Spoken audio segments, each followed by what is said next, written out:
I want to bring this book down in the final chapters from the level of civilizational analysis to the level of what you actually do this Monday morning when you go back to your desk or your shop or your office or your kitchen and try to live in the world this book has been about.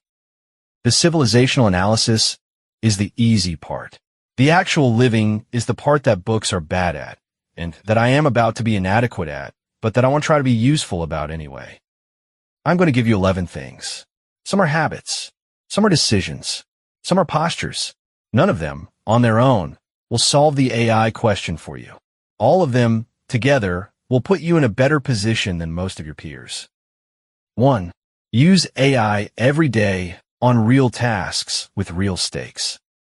The single most important thing you can do to be ready for the next 10 years is to develop, through actual practice, an intuition for what AI is good at and what AI is bad at. The intuition cannot be developed by reading books. The intuition can only be developed by doing. Pick a task you would otherwise have done by hand. Drafting an email, summarizing a document, learning a new topic, writing a memo, and do it with an AI for the next month. Notice what works. Notice what is not. 2. Verify. Every time when stakes are high. The AI hallucinates. The AI missummarizes. The AI invents citations. When you're using AI for high-stakes work, anything that will be published, sent to a client, used to make a financial decision, used in a legal context, verify everything. The verification is, with practice, fast. The verification is, without practice, easy to forget. Practice it. 3. Choose your AI providers thoughtfully. The choice is not just about which AI is currently the best. The choice is about which AI provider you are willing to entrust with the data you give it, the patterns of behavior it learns about you, and the long-term relationship the persistent memory features will produce. Free AI is, in most cases, an arrangement in which you're the product. Paid AI is, in most cases, an arrangement in which you are the customer.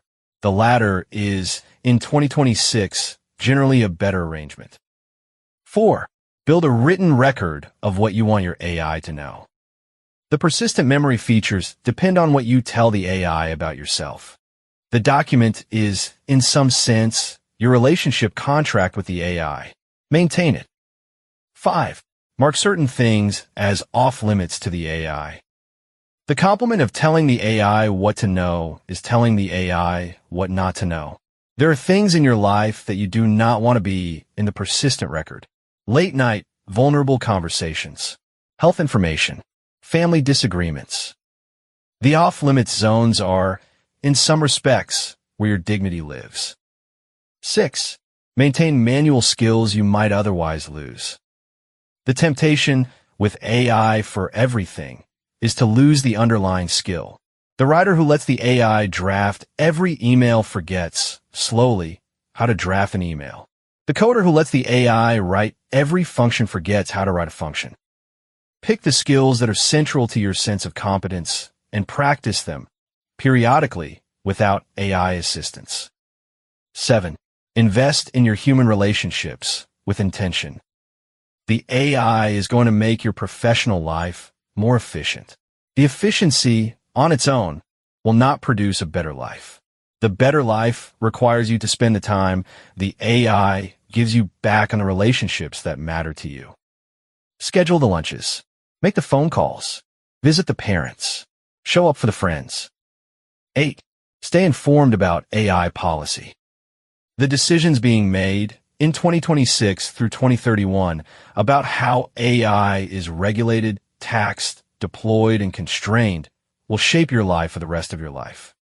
Pay attention to who is voting for what on AI. Show up at town halls.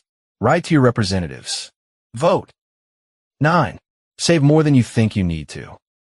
The labor disruption is going to produce, for some non-trivial fraction of the people reading this book, a period of unexpected unemployment, underemployment, or career transition. The traditional 6 months of expenses cushion is, in the AI era, probably not enough. Aim for 12 months. Aim for 18 if you can. The cushion is not just financial. The cushion is decisional. The cushion gives you the freedom to make good choices when bad things happen. 10. Develop at least one skill that AI is bad at and humans are scarce in. The list in 2026 includes hands-on physical work that requires judgment in a varied environment. Skilled trades, complex repair, surgical work, certain kinds of caregiving, high-end creative work that depends on a recognizable human voice.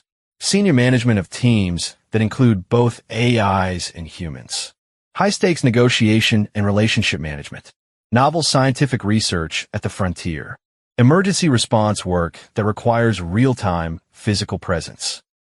If your current skills are not on this list, develop one that is. The development is the hedge. 11. Be patient with yourself and with others during the transition. The next 10 years are going to be hard for many people in ways that are not, on the surface, the people's fault. The job that is disappearing is not disappearing because of any moral failing of the person doing it. The neighborhood that is hollowing out is not hollowing out because of any moral failing of the people who live there. Be patient. Be kind. Be willing to listen to people whose experiences differ from yours. Be willing to support social policies that help people through the transition, even when the policies cost you something. The patience is, in some respects, the virtue most needed for the next 10 years. Bill writes, I want to close with a thought that has been growing on me throughout the writing of this book. The question of what to do in the AI era is the same question humans have been answering badly and well and somewhere in between since some lucky bastard at Lascaux pressed a hand into wet ochre and decided the cave was now a person. The technology is new. The fundamental question, how do I live well with what I have been given in the world I find myself in, is approximately as old as the species. Previous generations faced their version of the question with the printing press, with the railroad, with the radio, with the computer, with the internet, with the smartphone. They figured out, mostly, how to use the new tools to enrich human life rather than to flatten it. I think it will work this time, too. I think the technology is harder than the previous technologies, and the stakes are higher, and the speed is faster. I also think the underlying capacity of humans to figure out how to live with what they have built is, by now, quite well developed. We have done this before. We will do it again. The project starts on Monday morning, when you go back to your desk and try to do your work with an AI in the room and figure out day by day how to do it well. I was awake. She wears it